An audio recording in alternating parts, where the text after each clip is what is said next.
Bismillahirrahmanirrahim. Assalamualaikum warahmatullahi wabarakatuh. Kembali lagi bersama saya Irna Kusumawati, NIM A210847, mahasiswa media pembelajaran TIK, kelas C. Nah, langsung saja.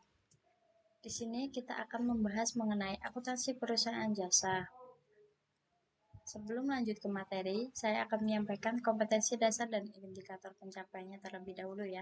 Nah, kompetensi dasarnya yaitu menjelaskan pengertian ruang lingkup operasional, karakteristik, serta siklus dari akuntansi perusahaan jasa. Nah, sedangkan indikator pencapaiannya yaitu ada 4. Siswa mampu menjelaskan pengertian dari akuntansi perusahaan jasa. Yang kedua, siswa mampu menjelaskan mengenai ruang lingkup akuntansi perusahaan jasa. Yang ketiga, yaitu siswa mampu menyebutkan karakteristik dari akuntansi perusahaan jasa. Dan yang keempat, yaitu siswa mampu menjelaskan mengenai siklus dari akuntansi perusahaan jasa. Nah, materi yang pertama yaitu mengenai pengertian dari akuntansi perusahaan jasa. Apa sih akuntansi perusahaan jasa itu? Nah, sebelum kita membahas mengenai perusahaan jasa, kita akan mengulas sedikit mengenai akuntansi. Akuntansi kini telah menjadi bagian dari kehidupan bisnis dan pemerintahan. Salah satu penyebab pesatnya perkembangan pengetahuan akuntansi adalah meningkatkan kebutuhan akan pengelolaan operasional perusahaan dan pertanggungjawaban dari keuangan. Dalam hal ini, akuntansi telah jadi perangkat pengetahuan yang sekaligus menjadi bagian penting dari kehidupan berbisnis ya. Jadi perlu kita ketahui bahwa akuntansi memiliki peran yang besar dalam kehidupan berbisnis. Nah, tujuan dari akuntansi perusahaan adalah memaksimumkan keuntungan. Keuntungan atau laba adalah selisih antara jumlah yang diterima dari pelanggan atau barang ataupun jasa yang dihasilkan dengan jumlah yang dikeluarkan untuk membeli sumber daya dalam menghasilkan barang ataupun jasa tersebut. Nah, selanjutnya yaitu mengenai pengertian perusahaan jasa.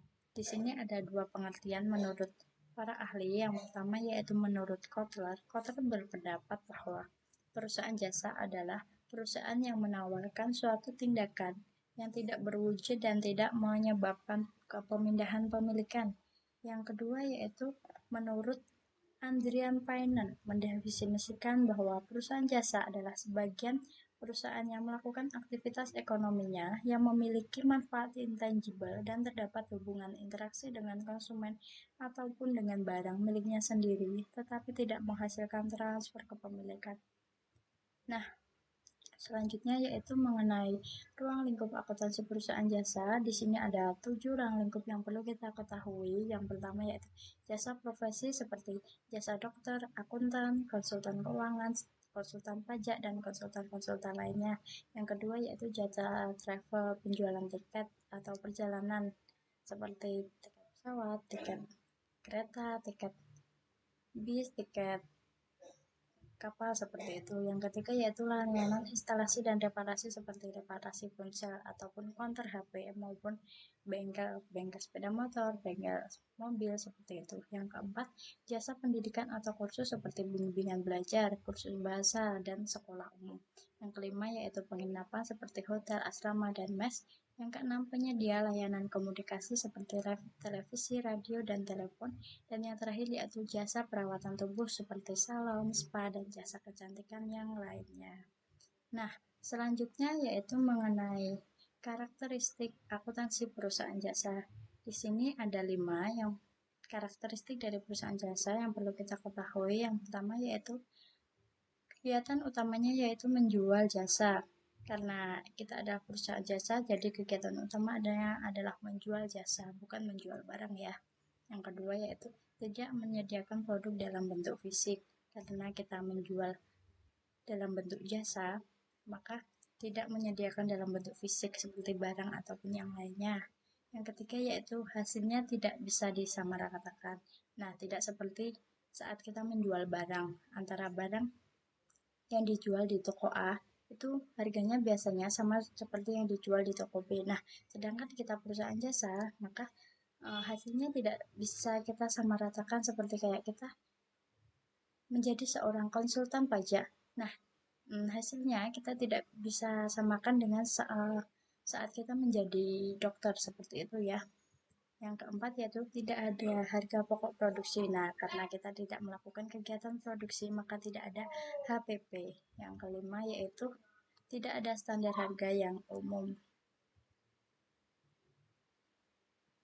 Nah, materi yang terakhir yaitu mengenai siklus dari akuntansi perusahaan jasa. Nah, di sini ada 7 langkah ataupun 7 siklus dari akuntansi perusahaan jasa. Yang pertama yaitu kegiatan transaksi. Nah, pada transaksi ini yaitu melakukan identifikasi dan pengukuran data. Kemudian dari transaksi itu kemudian dicatat ke dalam buku jurnal. Nah, pada buku jurnal ini kegiatannya yaitu menyendirikan akun-akun yang tidak sama ya. Dan yang ketiga yaitu penggolongan ke dalam buku besar. Nah, kegiatan penggolongan ke dalam buku besar yaitu pemrosesan atau pelaporan dari buku jurnal, kemudian kita pindahkan ke dalam buku besar yang akan kita sendiri-sendirikan nama atau jenis akunnya. Yang selanjutnya yaitu pengikhtisaran, yaitu disebut neraca lajur. Nah, pada neraca lajur ini ada 3 bagian. Yang pertama yaitu neraca, kolom neraca, kolom laba rugi, dan kolom perubahan ekuitas. Nah, setelah kita melakukan pengikhtisaran pada neraca lajur, kemudian kita melakukan laporan ke akuntansi. Nah, pada laporan akuntansi ini kita akan mencari nilai dari laba, nilai dari neraca, dan nilai dari ekuitas kita. Nah, setelah itu lanjut ke menganalisis dan menginterpretasikan, yaitu pengomunikasian informasi. Nah, yang terakhir yaitu pemakaian informasi akuntansi. Nah, setelah dari transaksi sampai penganalisisan, yang terakhir pemakaian informasi akuntansi.